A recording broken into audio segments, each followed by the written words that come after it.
नमो महद्भ्यो नमो अर्भकेभ्यो नमो युगभ्यो नम आशिनेभ्यः यजामदेवान्यदिशक्नवा ममाद्यायसश्रं समावृक्षिदेवाः। ॐ सदाशिवसमारम्भां शङ्कराचार्यमध्यमाम् अस्मदाचार्यपर्यन्तां वन्दे गुरुपरम्पराम्।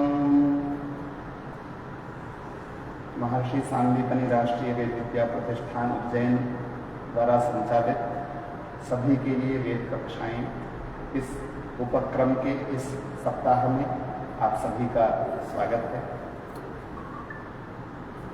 पिछले कल जो चर्चा हुई उसमें हम लोगों ने वेद भाष्य हमारे लिए क्यों आवश्यक है इस विषय पर हम लोगों ने चर्चा की।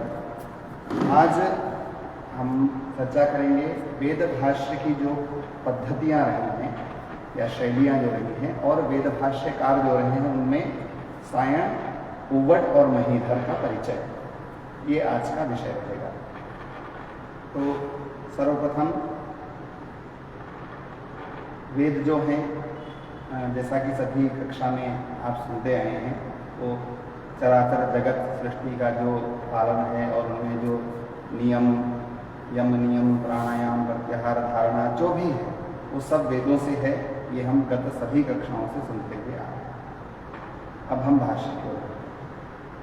कालक्रम से अत्यंत अतीत काल में निर्मित किसी ग्रंथ का अवबोधन उसके उत्तरकालिक पाठकों के लिए अति दुरूह कार्य होता है। कोई भी ग्रंथ जो पूर्व काल में लिखा गया हो और आज उसका अवगमन करना, उसका अनुसरण मतलब उसको जानना, ये हमेशा से दुरूह रहा है। आज ही नहीं, ये हमेशा से यह परंपरा चलती आई है। जो पूर्व में लिखे गए ग्रंथ हैं वो आज के लिए, आज जो लिखे गए ग्रंथ हैं वो और आगे भविष्य में या प्राप्त जो ग्रंथ हैं वो भविष्य में जानना उनको और भी दुरूह हो जाएगा। तो प्राचीनता से भाव गांधीर्य और भाषा की कठिनता भी आती है और तब तो वह और भी दुर्बोध्य हो जाता है। मतलब जो प्राचीनता होती है उस ग्रंथ की, उस प्राचीनता की वजह से उसमें भाषा की गांभीर्यता और क्लिष्टता जो है वो आ जाती है। इसका जो नहीं जान पाने का कारण है वो ये है। और वेद जो हैं वो तो वैसे भी सभी जानते हैं कि उसमें भाषा जो है और विचार जो है उनकी कितनी गंभीरता है वेदों में, ये सभी जानते हैं। फलतः वेदार्थावबोधन, गवेषण और मर्मान्वेषण एक दुर्बोध प्रहेलिका हो। तथापि इस प्रहेलिका का अर्थावबोधन में उद्योग प्राचीन काल से ही होता आया है। प्राचीन काल से ही यह जो दुरूह अर्थावबोधन का जो वेदों के अर्थावबोधन का कार्य है, इसको मतलब प्रहेलिका को बुझाने का एक प्रकार से कह सकते हैं, या मतलब इस दुरूह कार्य को, जो मंत्र हैं दुरूह अर्थ वाले, इनको अर्थों को जानने का जो कार्य है वो प्राचीन काल से ही चलता आया है। यास्क महोदय के निरुक्त में इस उद्योग का कुछ आभास भी प्राप्त होता है। जो षड्भाव विकाराः भवन्ति, ऐसा वार्षायणी के मत से, जायते अस्ति विपरिणमते वर्धते अपक्षीयते विनश्यति इति। यास्क के कथनानुसार प्राचीन ऋषियों ने स्वकीय विशिष्ट तपोबल से धर्म का साक्षात्कार किया। प्राचीन ऋषियों ने मंत्र का उपदेश ग्रंथ और अर्थ उभय प्रकार से दिया है। केवल मंत्र से उपदेश नहीं दिया, मंत्र और अर्थ उसका जो उसमें निहित तत्व हैं दोनों के रूप में हम सभी को समाज को उपदेश दिया है, जो प्राचीन ऋषियों ने दिया है। प्राचीन ऋषियों ने तो बिना श्रवण के ही धर्मों का साक्षात दर्शन किया। अतः धर्म के साक्षात दर्शन करने से उनका ऋषित्व स्वतः सिद्ध ही है। और कुछ अर्वाचीन ऋषियों ने तो ग्रंथ रूप से और अर्थ रूप से श्रवण किया, तत्पश्चात वे धर्म दर्शन के कर्ता कहलाए, जो अर्वाचीन ऋषि हुए। अतः श्रवण के बाद दर्शन की योग्यता संपादन से इन ऋषियों द्वारा उपयुक्त वाणी सुतर्षि कहलाई।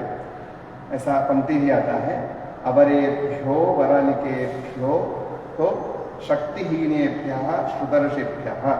तेषां हि श्रुत्वा तत्पश्चात् ऋषित्वम् उपजायते न यथा पूर्वेषां साक्षात् कृतधर्माणां श्रवणमंतरेणैव। ऐसा दुर्गाचार्य कहते हैं यास निरुक्त में। फिर वैदिक शब्दों का अर्थ के तात्पर्य बोधन के लिए बहुत पंडितों ने उस प्रकार की चेष्टा की। आजकल उपलब्ध यास्क विरचित निरुक्त से भी प्राचीनतर निघंटु ग्रंथ है, जो कल हम चर्चा किए थे, जो निघंटु है उसी की जो व्याख्या है वो निरुक्त है। वहाँ वैदिक शब्दों की विस्तृत व्याख्या। निघंटु शब्द का भी अर्थ होता है शब्दानाम सूची। निघंटु ग्रंथ में संहिता के कठिन और दुरूह अर्थ वाले जो शब्द हैं उनको संकलित करके, जो वैदिक संहिताओं में ऐसे शब्द हैं जिनका अर्थ करना बहुत ही कठिन है या समझना बहुत कठिन है, ऐसे शब्दों को संकलित कर उनके अर्थ विशेष की वहाँ पे मतलब अर्थ विशेष किया गया है निघंटु में, और निरुक्त में उसका किया गया है। समुपलब्ध ग्रंथों के केवल निघंटु ग्रंथ में ही वेदार्थ स्फुटीकरण का प्रथम प्रयास परिलक्षित होता है। प्रादेशाख्य की रचना उसके उत्तर काल में ही हुई। इन ग्रंथों में वैदिक भाषा के विचित्र पद, स्वर और संधि पदों का क्या होता है, पद से भी और स्वर से भी, जो उदात्त अनुदात्त स्वरित जो स्वर होते हैं उन स्वरों से भी अर्थ बदलते हैं।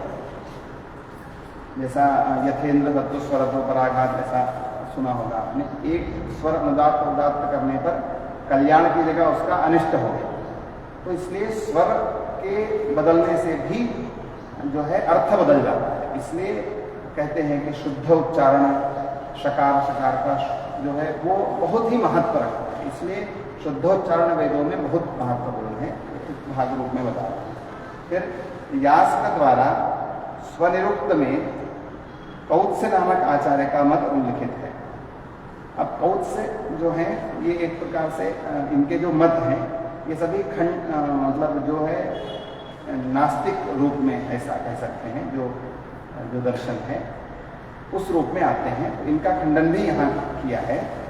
जैसे कौत्स्य कहते हैं, जो पूर्व पक्ष और उत्तर पक्ष ऐसा होता है, तो कौत्स्य कहते हैं कि मंत्रों के पद नियत हैं तथैव शब्द क्रम भी नियत ही है।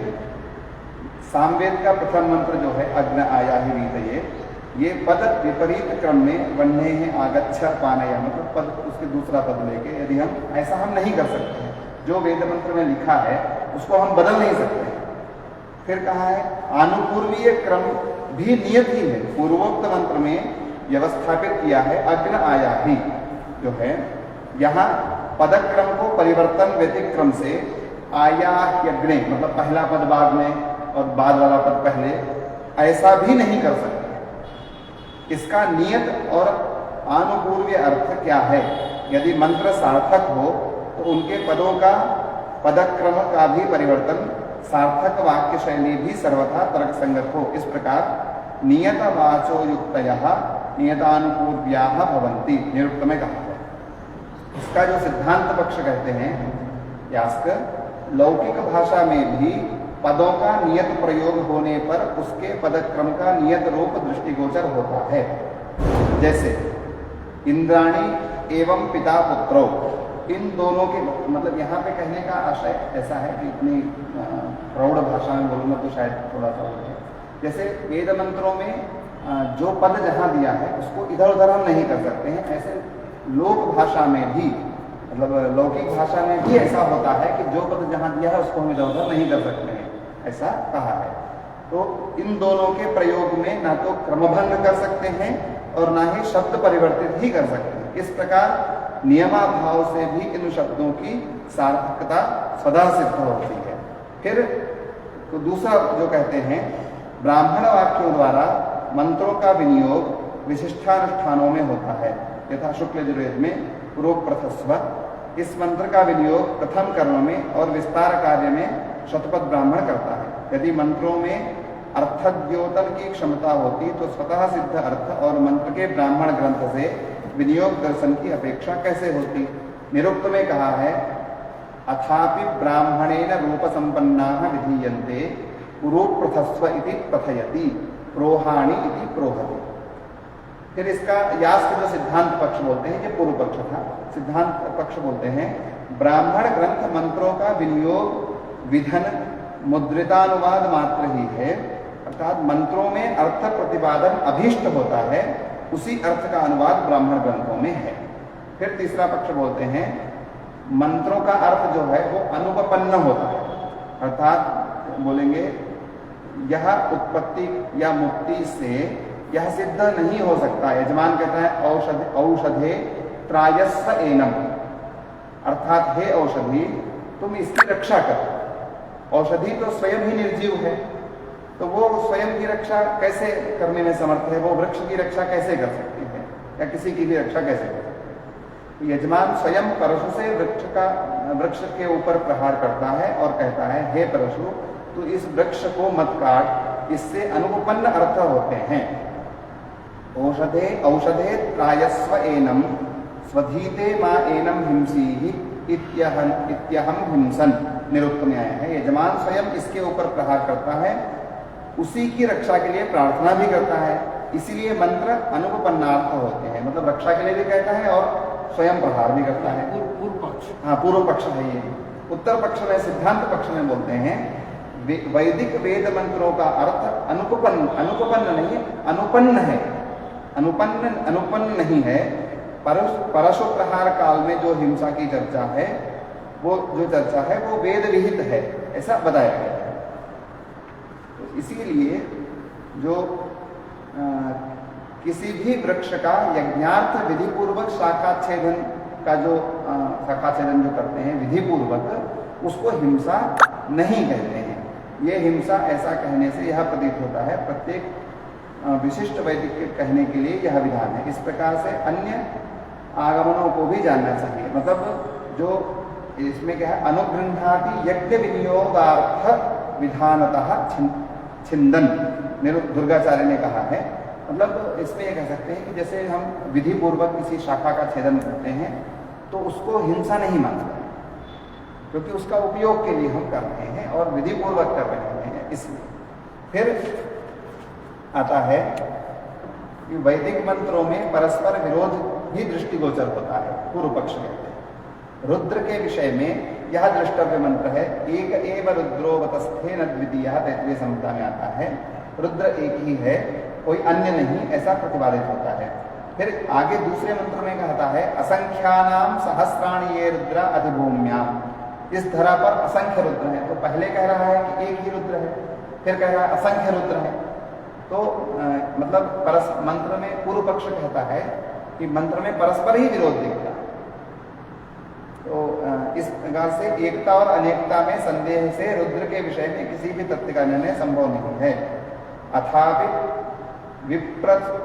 विप्रतिषिद्धार्थाः मंत्राः भवन्ति, ऐसा कहा है पूर्व पक्ष में। उत्तर पक्ष जो सिद्धांत पक्ष कहता है मंत्रों में ही रुद्र का एकत्व है, किसी अनेकत्व का उल्लेख में भी पारस्परिक विरोध नहीं है, क्योंकि देव महिमाशाली होते हैं, एकत्व में भी वे अनेक प्रकार से वर्तमान होते हैं। यथा इंद्र अजात शत्रु हैं, अर्थात जिसका कोई शत्रु उत्पन्न नहीं हुआ, वैसे तो इंद्र शत्रु का विजेता है, ऐसा भी कह सकते हैं। इसमें कोई दोष नहीं है, ये वर्ण रूपकाश्रित कल्पना में ऊपर रखा गया है। लोक में भी शत्रु रहित भी राजा शत्रुहीन कहलाता है। मतलब जो भगवान हैं, ईश्वर जो है वो महिमाशाली होते हैं, देव जो होते हैं। और जैसे यहाँ कहा जैसे एक ही चीज को कई नामों से हम जानते हैं, तो वैसे ही एक जैसे इंद्र का कई नाम है, तो वो इंद्र के कई नाम होने से वो अनेक नहीं हो गए, इंद्र एक ही है, लेकिन कार्य उनके वहाँ उस कार्य में जब वो होते हैं तब वो ये कहलाते हैं। जैसे कहीं हम पिता बोले जाते हैं, कहीं पुत्र बोले जाते हैं, ऐसे इसी प्रकार से कहा गया है। फिर कहा गया है जो पूर्व पक्ष में कहा है वैदिक मंत्रों में कार्य विशेष के अनुष्ठान के लिए अर्थक ज्ञान कुशल पुरुषों की भागीदारी होती है।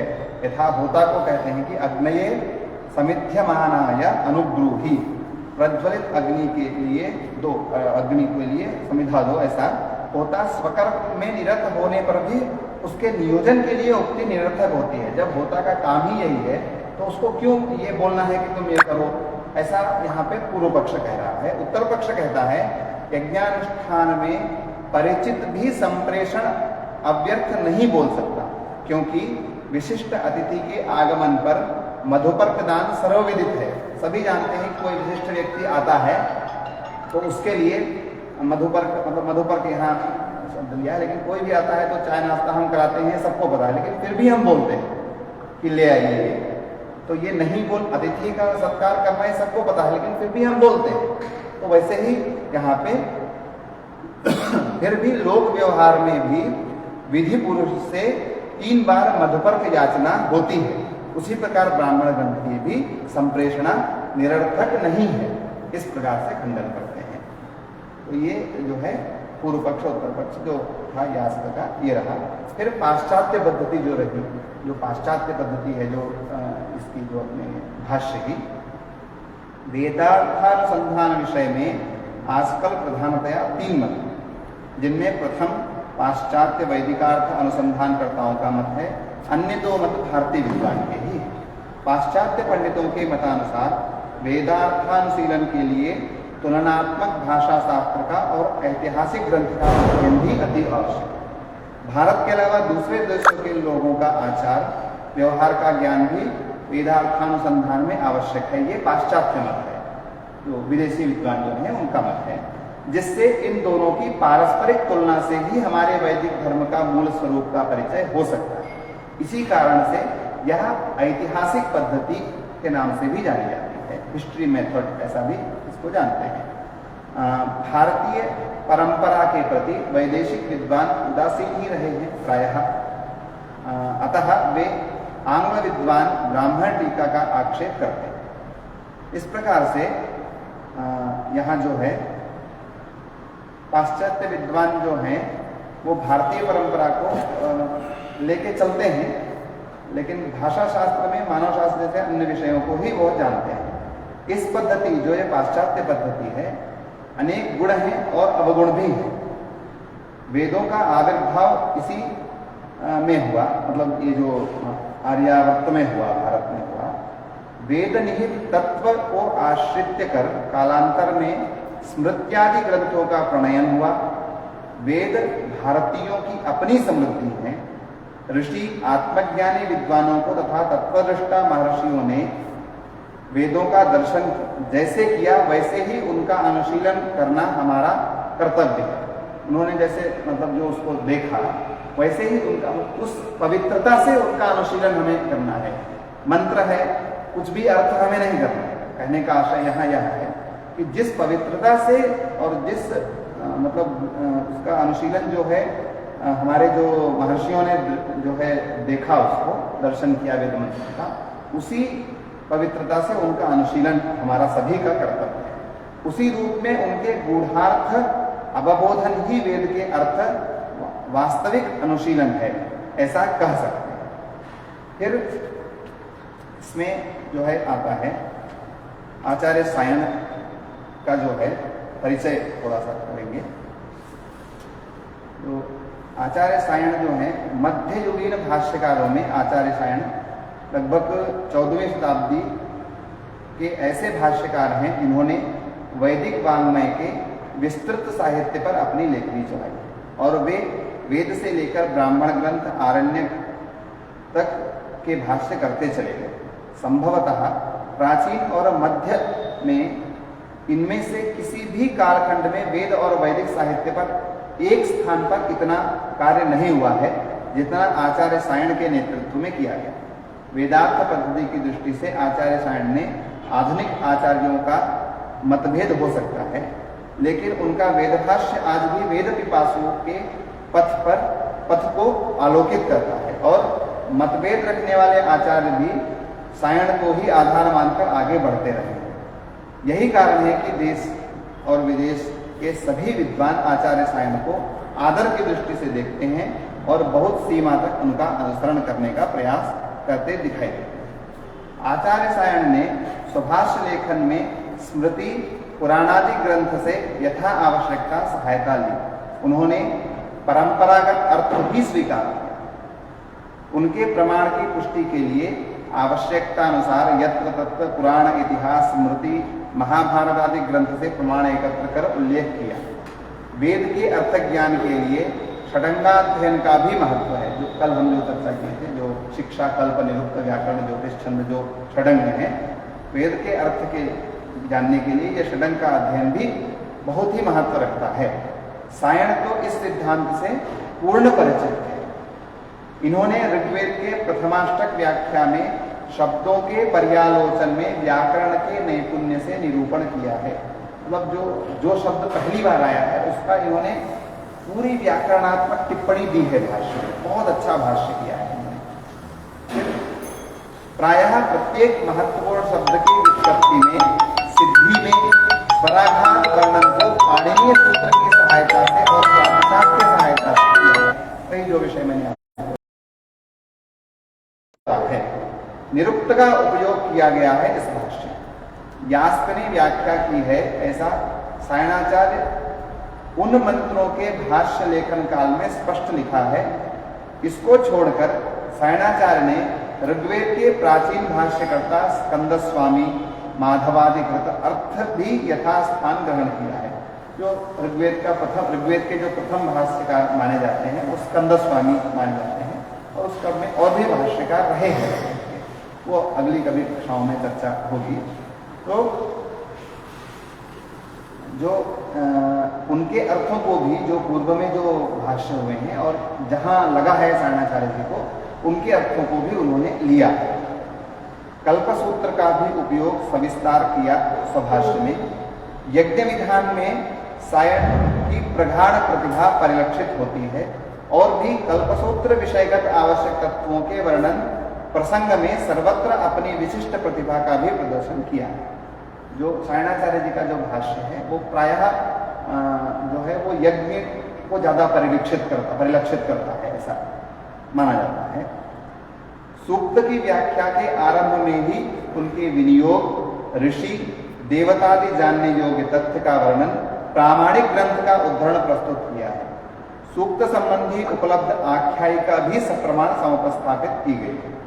मीमांसा के विषय का भी निवेश भाष्य के आरंभ में प्रस्तावना में बोधगम्य भाषा द्वारा प्रदत्त सायण वेद विषयक समग्र सिद्धांत का प्रतिपादन और रहस्योद्घाटन भी किया गया। इसी प्रकार सायणकृत वेद भाष्य को गौरव प्राप्त है। अपने भाष्य में सायण ने याज्ञिक पद्धति, जो अभी मैंने बताया, याज्ञिक पद्धति को ही महत्व दिया है। उस काल में उसी की आवश्यकता थी। उस समय जब भाष्य किया सायणाचार्य जी ने, हर भाष्यकार की एक अपनी दृष्टि होती है, उस ओर उसका थोड़ा झुकाव रहता है भाष्य का।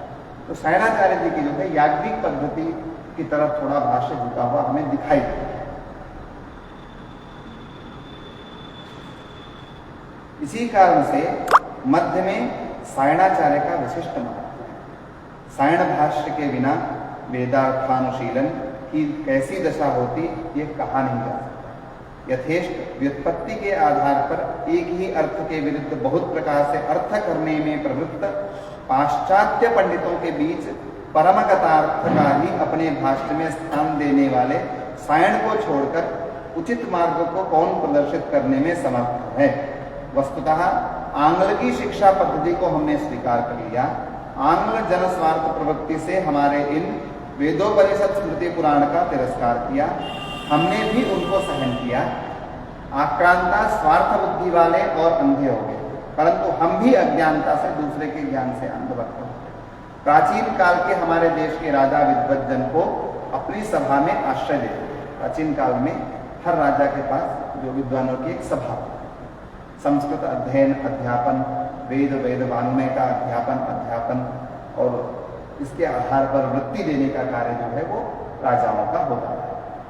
पर आज वैसी व्यवस्था कहीं भी जीवित नहीं है, उस स्तर पे नहीं है। वैसे आज के राजा तो सरकार ही होती है, तो सरकार अपने स्तर पे तो कर रही है।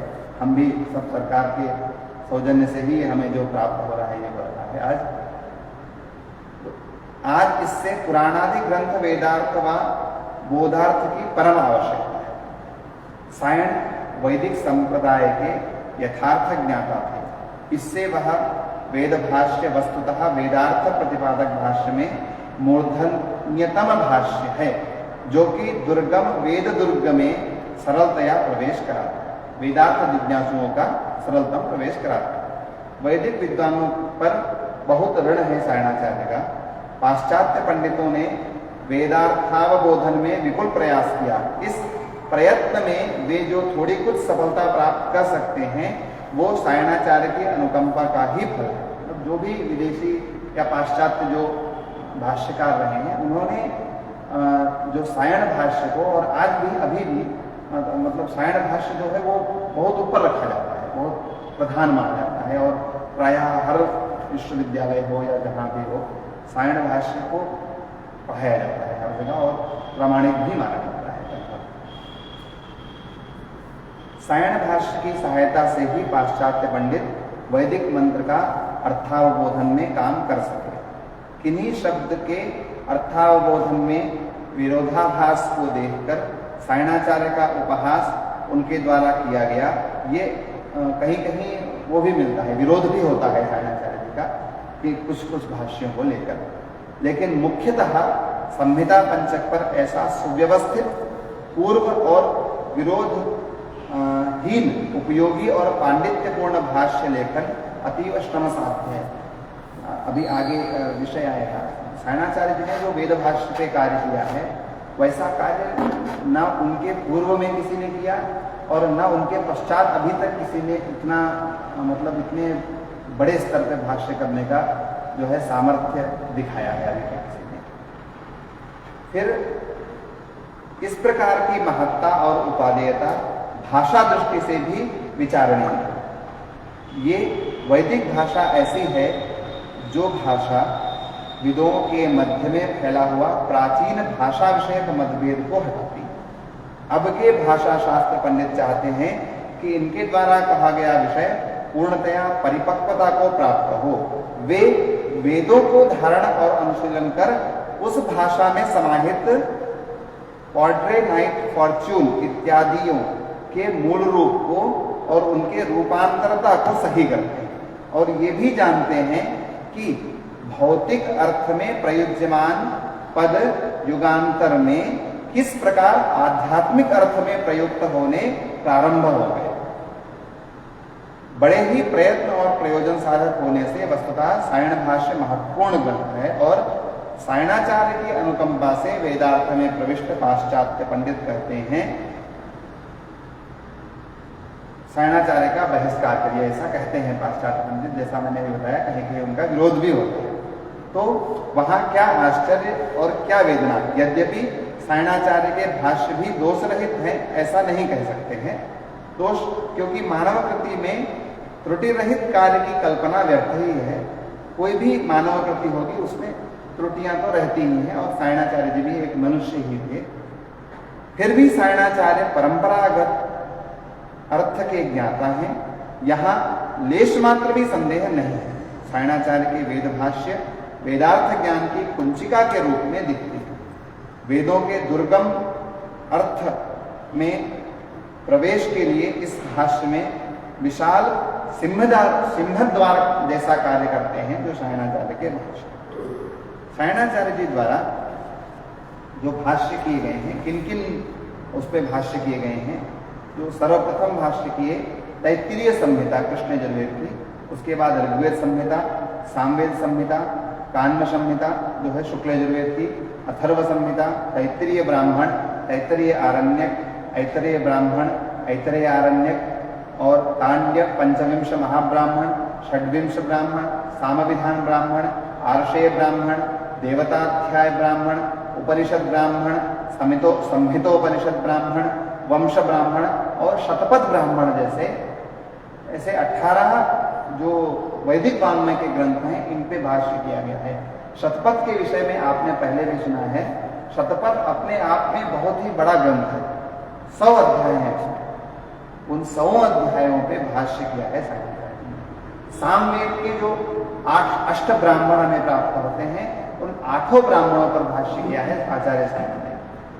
ये तो मतलब उनका जो ये कार्य है, जैसा कि पहला मैंने बताया कि ऐसा जो है महनीय जो कार्य है वो पहले नहीं हुआ था और बाद में भी नहीं हुआ। मैंने जैसा भाष्येतर ग्रंथों पर भी उन्होंने जो है किया है, जो सुभाषित सुधानिधि, ऐसे कई सारे ग्रंथ हैं जिसपे उन्होंने उपर्युक्त सायण निर्मित साहित्य पर दृष्टिपात करें तो यह ज्ञात होता है कि आचार्य सायण ने वैदिक साहित्य के एक बड़े भाग पर अपनी लेखनी चलाई।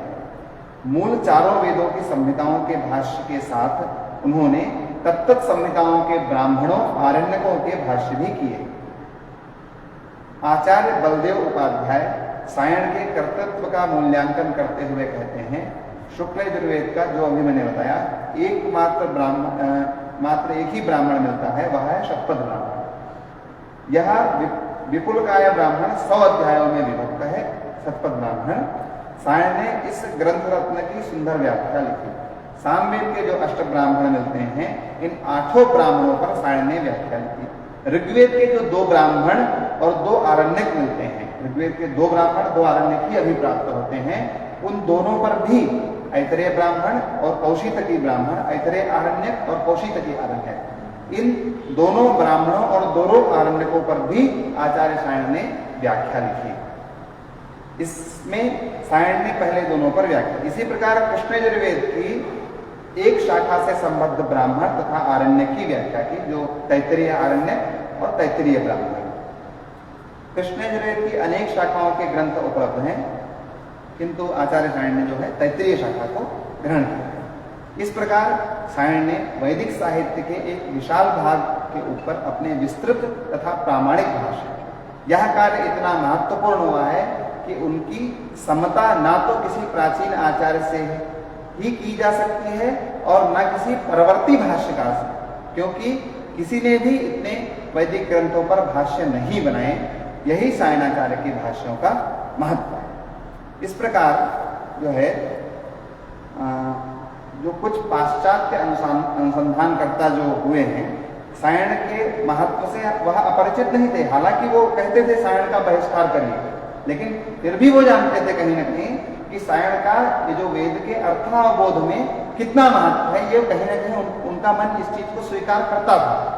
तो ऋग्वेद के प्रथम जो अनुवादक थे आंग्ल विद्वान विल्सन महोदय जो थे, वो कहते हैं Sion undoubtedly had a knowledge of his text far beyond the pretensions of any European scholar, and must have been in possession either through his own learning or that of his association of all the interpretation which have been perpetuated by traditional teaching from the early times. ऐसा Wilson महोदय कहते थे। और जो Max Muller को हम सभी जानते हैं, वो कहते हैं, जो इंट्रोडक्शन ऑफ ऋग्वेदा जो बुक उन्होंने है, उसमें कहते हैं, we ought to bear in mind that 5 of 20 years ago we could not have made even our first steps. We could never at least have gained a firm footing without his leading string। मतलब जो सायणाचार्य का जो पूर्व जो कार्य है, उसके बिना हम एक कदम भी आगे नहीं बढ़ सकते।